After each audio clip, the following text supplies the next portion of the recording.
Para siswa, kita ketemu lagi, dan untuk materi video ini adalah aku dan sesama adalah saudara.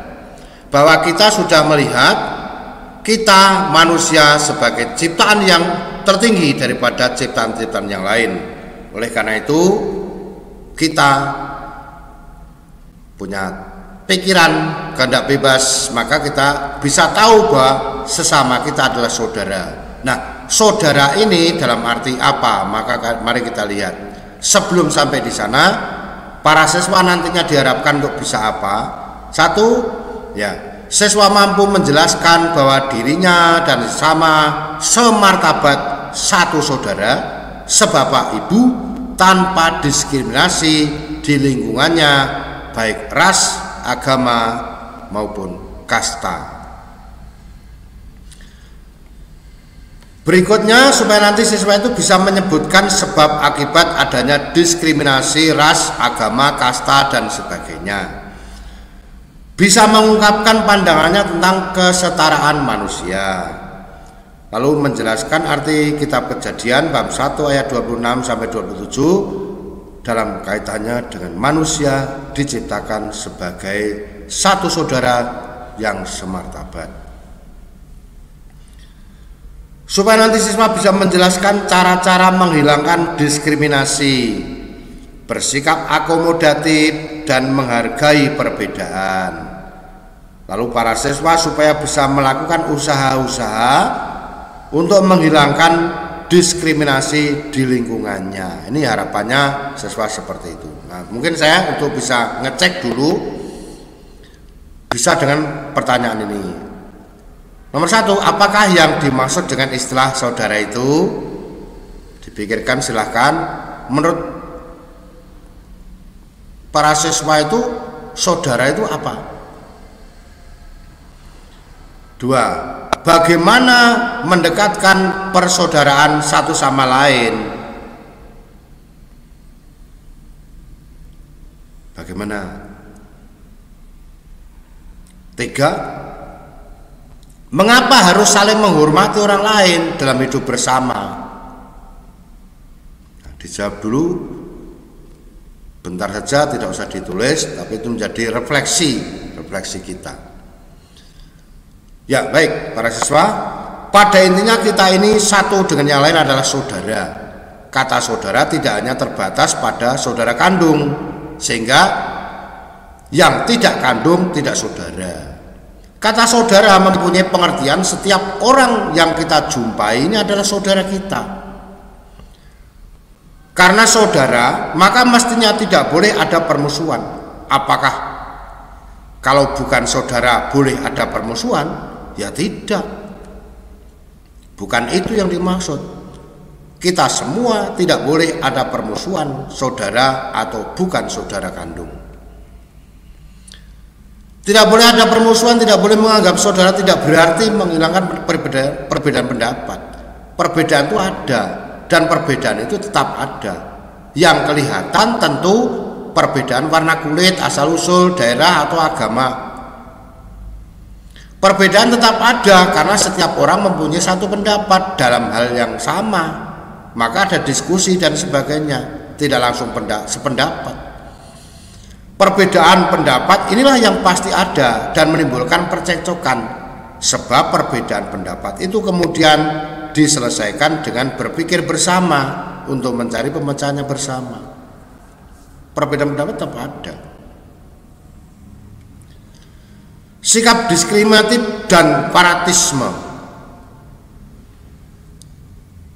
Diskriminatif membedakan. Kasus perang antar agama di Ambon, Maluku beberapa tahun yang lalu pernah terjadi perang di Ambon dan orang Ambon. Yang dikabarkan kepada kita di Jawa dan di tempat lain adalah perang antara agama Katolik dan agama Islam. Sehingga orang di Jawa merasa terpancing untuk berangkat ke Maluku membela teman seagamanya. Ya, terus terjadilah namanya perang agama. Sayang sekali bahwa berita yang sampai di Pulau Jawa itu langsung sudah dikembangkan menjadi perang agama, lalu menjadi isu agama, lalu menjadi terprovokasi. Tanpa pikir panjang berangkat ke sana untuk membantu teman-teman seagamanya. Yang terjadi apa? Yang terjadi hanya tawuran biasa, seorang cowok sama cowok rebutan pacar.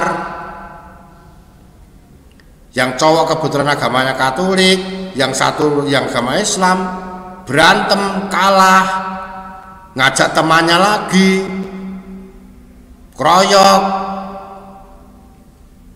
Urusannya apa itu? Urusan pacar. Tapi yang dikembangkan, wow, di sana ada kelompok Kristen, kelompok Islam berantem. Urusannya apa? Pacar. Nah, kalau seperti itu, kita akan mudah terprovokasi. Maka hati-hati kalau kita mendengarkan berita. Jadi permasalahannya permasalahan yang biasa, kemudian dikembangkan menyangkut agama. Isu agama adalah isu sensitif. Terjadi sikap diskriminatif sebab membeda-bedakan yang memang sudah berbeda, memperbesar rasa perbedaan itu menjadi permusuhan.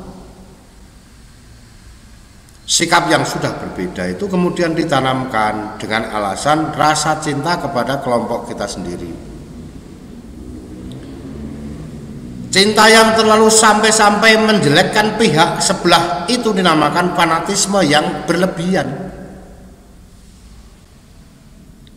Dengan mempunyai sikap berlebihan itu juga bisa membuat menjadi permusuhan. Nama mencintai boleh, tapi lalu menjadi fanatisme itu menjadi tidak baik. Sebab terjadinya sikap diskriminatif. Satu, kebodohan. Biasanya orang yang bodoh itu pengetahuannya juga hanya sedikit.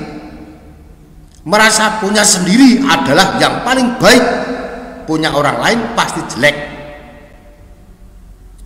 Pandangan yang seperti itu menjelekkan orang lain biasanya menimbulkan permusuhan, sebab yang dianggap jelek juga belum tentu terima toh. Nomor dua, kekurangpahaman dan kepicikan. Itu juga bisa menimbulkan sikap diskriminatif. Kurang paham pengetahuan yang luas hanya membuat pikiran kita sempit. Ibaratnya katak dalam tempurung, hanya lingkup sendiri yang dianggap paling bagus dan memandang yang lain tidak bagus. Jadi terjadi cara pandang yang picik. Keadaan seperti itu merasa diri menjadi terancam. Perasaan terancam itu membuat diri mempersiapkan diri untuk melawan. Maka ya terjadi perang. Perasaan terancam yang ketiga, perasaan ini juga biasa terjadi karena merasa diancam pihak lain. Itu baru sebatas merasa ya, padahal belum tentu yang lain itu mengancam. Sikap seperti ini juga bisa menimbulkan kebencian dan akhirnya menebarkan isu-isu permusuhan. Maka sebenarnya bukan masalah agama pertama-tama, tetapi kebencian. Namun untuk mencari teman benci itu biasanya mengajak teman-teman yang satu kelompok. Entah mungkin kelompok apa ya, kelompok kebiasaan apa, atau kemudian kelompok agama apa, mudah. Apalagi kalau udah kelompoknya yang diajak itu kelompok atas nama agama, lebih parah lagi, dampaknya lebih luas lagi.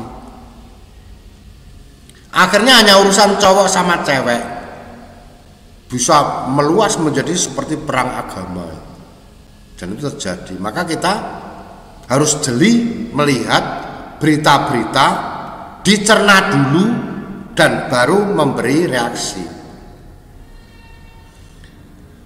Lalu bagaimana jalan untuk menjauhkan diskriminasi? Ya, satu, bersikap berlaku moderat lah, lebih terbuka kepada siapapun yang ada. Yang nomor 2, berpola pikir pluralis, bahwa di dunia itu ada macam-macam, lebih daripada satu. Plural itu lebih daripada satu, bahwa dunia ini memang terdiri dari bermacam-macam. Maka kita justru bangga dalam manusia unik. Kemarin kita lihat justru adanya perbedaan dari pihak lain kita butuhkan supaya kita menjadi jelas kita itu siapa. Saya bisa mengatakan aku ini orangnya hitam karena ada pihak lain yang tidak hitam. Coba kalau semua sama kulitnya sama dengan kita, apakah kita bisa mengatakan kita ini hitam? Yang berikut, tidak mudah menghakimi, sebab belum tentu kita yang paling benar. Yang berikutnya, membuka pilihan kompromistik, artinya mencari jalan tengah untuk kepentingan bersama.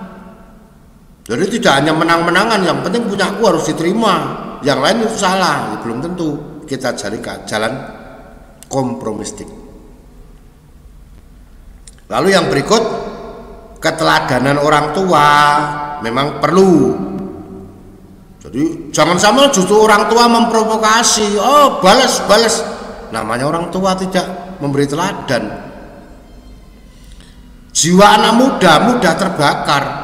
Kalau orang tua malah memprovokasi, ya jadi. Tapi orang tua kan mesti harus memberi teladan.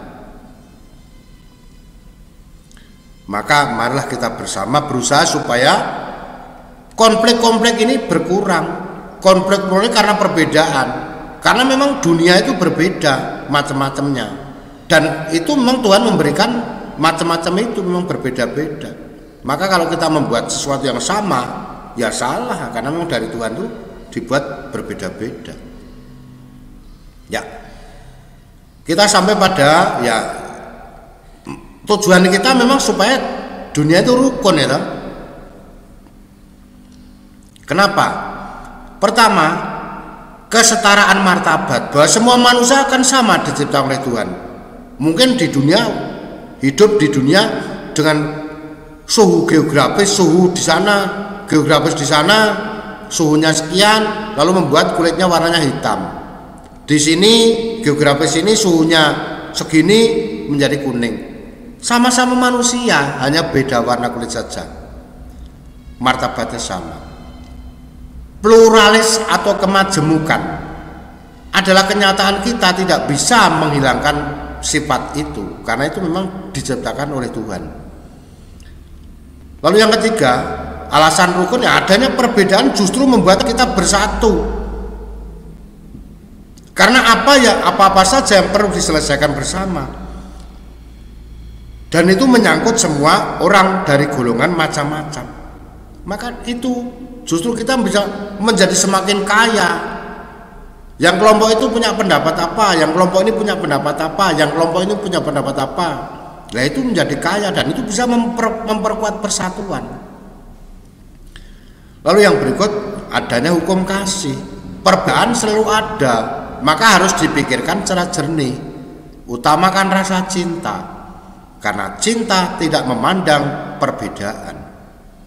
Sama cinta memandang persamaannya. Baik para siswa, untuk mengakhiri video ini ada evaluasi, silahkan dipikirkan. Mau dipikirkan dulu, kemudian mau ditulis juga boleh. Kita punya dokumen bahwa kita pernah menulis, begitu kan? Mengapa sering terjadi konflik antar suku? Mengapa? Bagaimana cara mengatasi konflik itu? Lalu ya sebagai orang beragama, cobalah buat ya satu lembar di kertas gitu ya, doa untuk menghindari konflik, doa untuk mohon damai. Semoga nanti bangsa kita bisa bersatu padu membangun negara ini menjadi lebih baik. Nah, semoga bangsa kita nanti semua dijiwai oleh semangat itu semua. dan akhirnya negara kita menjadi bangsa yang baik, maju bersama-sama dan berkualitas warganya. Baik, supaya videonya tidak terlalu panjang, cukuplah di sini.